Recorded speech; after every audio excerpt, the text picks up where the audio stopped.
62장 이어서 4절.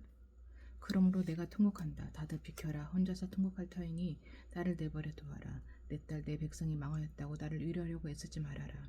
주 만군의 하나님께서 친히 환상 골짜기에 혼란과 학대와 소란을 일으키시는 날을 이르게 하셨다. 성벽이 헐리고 살려달라고 아우성치는 소리가 산에까지 사무쳤다. 엘람 군대는 화살통을 내고 왔고 기마대와 병거대가 그들과 함께 왔으며 기르 군대는 방패를 들고 왔다. 너희 기름진 골짜기들은 병거 부대의 주둔지가 되었고 예루살렘 성문 앞 광장은 기마 부대의 주둔지가 되었다. 유다의 방어선이 뚫렸다. 그때 너희는 숲을 궁에 있는 무기를 꺼내오고 다윗 성에 뚫린 곳이 많은 것을 보았고 아레못에는 물을 저장하였다. 예루살렘에 있는 집에 수를 세어보고는 더러는 허물하다가 뚫린 성벽을 막았다. 또한 옛 못에 물을 대려고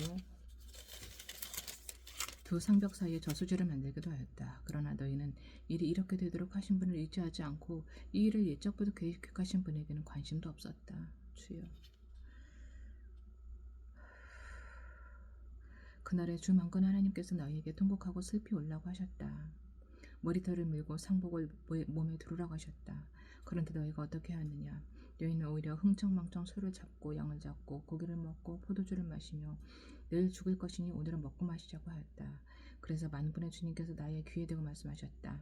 이 죄는 너희가 죽기까지 용서받지 못한다. 주 만군의 하나님께서 이렇게 말씀하셨다. 셈나에게 경고하시다. 주 만군의 하나님께서 이렇게 말씀하신다. 너는 궁중의 일을 책임진 총책임자 셈나에게 가서 나의 말을 전하여라. 내가 이곳과 무슨 상관이 있기에 이곳에 누가 있기에 여기에다 너의 무덤을 팠느냐. 너의 높은 곳에 무덤을 파는 자야. 바위에 누울 자리를 쪼아내는 자야. 그렇다. 너는 권세가 있는 자다. 그러나 주님께서 너를 단단히 묶어서 너를 세차게 내던지신다.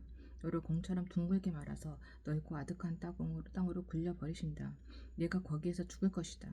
내가 자랑하던 그 화려한 병거들 옆에서 내가 죽을 것이다. 그래야 너는 너의 성전의 집의 수치거리가 될 것이다. 내가 너를 너의 관직에서 쫓아내겠다. 그가 너를 그 높은 자리에서 끌어내릴 것이다. 그날이 오면 내가 힐기야의 아들인 나의 종 엘리야김을 불러서 나의 관복을 그에게 입히고 너의 띠를 그에게 띠게 하고 너의 권력을 그의 손에 맡길 것이니 그가 예루살렘에 사는 사람들과 유다 지방의 아버지가 될 것이다. 내가 또 다윗 집의 열쇠를 그의 어깨에 둘 것이니 그가 열면 닫을 자가 없고 그가 닫으면 열 자가 없을 것이다. 단단한 곳에 잘 박힌 못같이 내가 그를 견고하게 하겠으니 그가 가문의 영예를 빛낼 것이다. 그의 가문의 영광이 그에게 걸릴 것이다. 종지에서 허리에 이르기까지 모든 작은 그릇들과 같은 그 자손과 족속의 영광이 모두 그에게 걸릴 것이다. 만군의 주님의 말씀이다. 그날이 오면 단단한 곳에 잘 박힌 못이 사가서 부러져 떨어질 것이니 그 위에 걸어둔 것들이 산산조각이 날 것이다. 이것은 주님께서 하신 말씀이다. 23장 베니게에 대한 경고. 이것은 두루를 타고 하신 엄한 경고의 말씀이다. 두루에게 다시스의 배들아 너희는 슬피 울어라. 두루가 파멸되었으니 들어갈 집도 없고 다칠 일을 한 곳도 없다. 키프로스에서 너희가 이 소식을 들었다. 항해자들이 부유하게 만들어준 너희 섬 백성들아 시돈의 상인들아 잠잠하여라. 시홀의 곡식 곧 나일의 수확을 배로 실어 들였으니 두루는 곧 뭇 나라의 시장이 되었다. 그러나 너 시도나 너 바다의 요새야 내가 수치를 당하였다. 너의 어머니인 바다가 너를 버리고 이렇게 말한다. 나는 산고를 겪지도 않았고 아이를 낳지도 못하였다. 아들들을 기른 일도 없고 딸들을 키운 일도 없다. 두루가 파멸되었다는 소식이 이집트에 전해지면 이집트마저도 충격을 받고 낙심할 것이다. 베니게의 주민아 스페인으로 건너가거라. 섬나라 백성아 슬피 울어라. 이것이 너희가 그토록 좋아하던 도성 두로냐. 그토록 오랜 역사를 가지고 저 먼 곳에까지 가서 식민지를 세우던 도성이냐.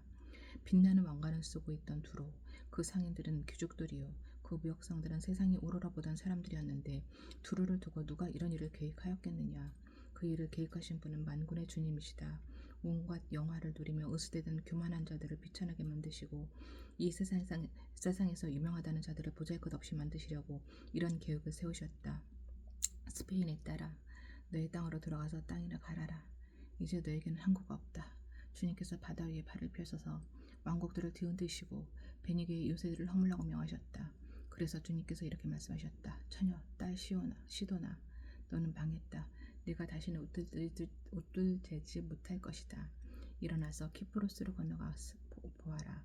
그러나 거기서도 내가 평안하지 못할 것이다. 바빌로니아 사람의 땅을 보아라. 백성이 없어졌다. 아시리아 사람이 그곳을 들짐승이 사는 곳으로 만들었다. 그들이 도성 바깥에 흙 언덕을 쌓고 성을 공격하여 궁전을 헐어 황폐하게 하였다. 다시스의 배들아, 너희는 슬피 울어라. 너희의 요새가 파괴되었다. 그날이 오면 한 왕의 수명과 같은 70년 동안 도로가 잊혀지겠으나 70년이 지난 뒤에는 굿모닝. 들어가자. 이 노래에 나오는 조용히 잠들 것이다. 그것으로 사라지도록 하려는 창녀야. 성읍을